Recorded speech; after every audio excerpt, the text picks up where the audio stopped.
আসসালামু আলাইকুম, শুভ সকাল প্রিয় বন্ধুরা। এই মুহূর্তে স্বাগতম জানাচ্ছি আমার নতুন আরেকটি ভ্লগ ভিডিওতে। আমি এই মুহূর্তে অবস্থান করছি রংপুর রেলওয়ে স্টেশন। ঠিক এই মুহূর্তে দেখতে পাচ্ছেন টিকিট কাউন্টারে বেশ কিছু লোক দাঁড়িয়ে রয়েছে। এখন এখানে আমারও একজন সফর সঙ্গী রয়েছে যিনি কিনা টিকিট সংগ্রহ করছেন।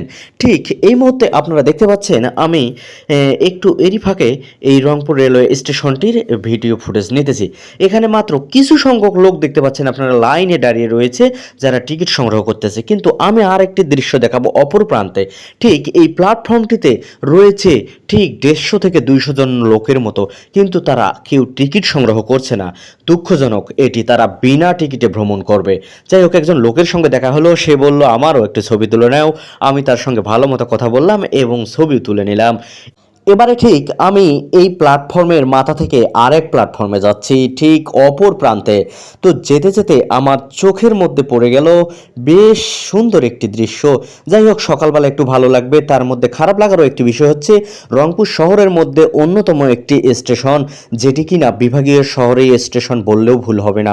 যাই হোক, এই জায়গাটি এত অপরিষ্কার অপরিচ্ছন্ন রয়েছে যেটি আমার কাছে একদম খারাপ লাগলো। এটি আরও উন্নত মানের এবং পরিষ্কার পরিচ্ছন্ন থাকা উচিত ছিল। তো যাই হোক, এখানে দেখতে পাচ্ছি কিছু মহিলা বাচ্চা নিয়ে তারা গোছাচ্ছে এবং রওনা হবে তারা ঠিক এই ট্রেনের মধ্যে করেই বিভিন্ন জায়গায় গিয়ে দিনের বেলা এই বাচ্চাগুলো বিক্রি করবে। অপেক্ষার পালা শেষ, এখন ট্রেন এসে গেল। জানিয়ে রাখি, এটি আমার জীবনের প্রথম ট্রেন ভ্রমণ। যদিও এক্সপিরিয়েন্সটা আমার কাছে নেই কেমন হয়, সো আমি আসলে যেহেতু ট্রেন এসে পড়েছে আর দেরি করতে পারবো না, এখন উঠেই পড়তে হবে। যাক, আলহামদুলিল্লাহ ট্রেনের ভিতরে উঠে পড়তে পেরেছি এবং যে ট্রেনটি চলতেছে তার সাইড দিয়ে অপরূপ মন কাড়া যে দৃশ্যগুলো আমি উপভোগ করতে আছি, সেগুলো আমার কাছে আনন্দের এবং মজার লাগবে এই ট্রেন ভ্রমণটি। কারণ আমি আগেই বলেছি এটি ছিল আমার জীবনের প্রথম ট্রেন ভ্রমণ।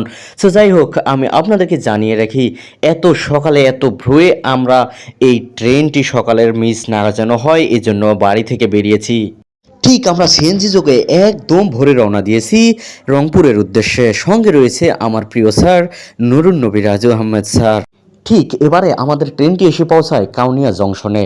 ঠিক এখানে আমরা অপেক্ষা করি, অপর প্রান্ত থেকে একটি ট্রেন ছুটে আসতেছে, যেটি কিনা ব্রিজ তিস্তা পার না হলে আমরা যেতে পারবো না। এই জন্য আমরা অপেক্ষা করতেছি। ঠিক সেই মুহূর্তে আমি একটু নেমে গেলাম এই জংশনের পাশে যে দৃশ্যটি রয়েছে ধারণ করলাম। ওকে, এবারে আমাদের সিগন্যাল ওকে করে দেওয়ার পরে আমরা রওনা দিলাম আবার আমাদের গন্তব্য। ট্রেন ছেড়ে দিয়েছে। তো চারপাশের এত সুন্দর মনোরম দৃশ্যগুলো কিভাবে আমি ক্যামেরা বন্দি না করে থাকতে পারি। যাই হোক, এবারে দেখতে দেখতে এমন একটি নদীতে আসলাম, এটি তিস্তা ব্রিজ, যেটি কিনা কাউনিয়া তিস্তা ব্রিজ আমরা এখন পার হচ্ছি। এটি অসাধারণভাবে বলতে গেলে এক সময় এটি ছিল বাস এবং ট্রেন চলাচলের একমাত্র রাস্তা। পরবর্তীতে আরেকটি রাস্তা তৈরি হয়ে যায়, যার ফলে এই রাস্তাটি দিয়ে এখন শুধুমাত্র ট্রেনই চলাচল করে, অন্য কোনো গাড়ি আর চলাচল করার প্রয়োজন হয় না, যেটি কিনা অনেক ভালো হয়েছে। ও, আমি অনেক আনন্দিত আমার প্রিয় স্যারের সঙ্গে সফর করতে পারছি। আমাদের আজকের যাত্রা ঠিক বুড়িমারি স্থলবন্দর। ঠিক তার আগে একদম ভেতরে আমি একটু ঝালিয়ে নিলাম ক্যামেরায়। ওকে, আবারও মনোযোগ দিতে হবে আমাদেরকে। ঠিক চারপাশের অপরূপ অসাধারণ মন কাড়া এই দৃশ্যগুলোর দিকে, যা কিনা আমাদের মন ভরিয়ে দেয়।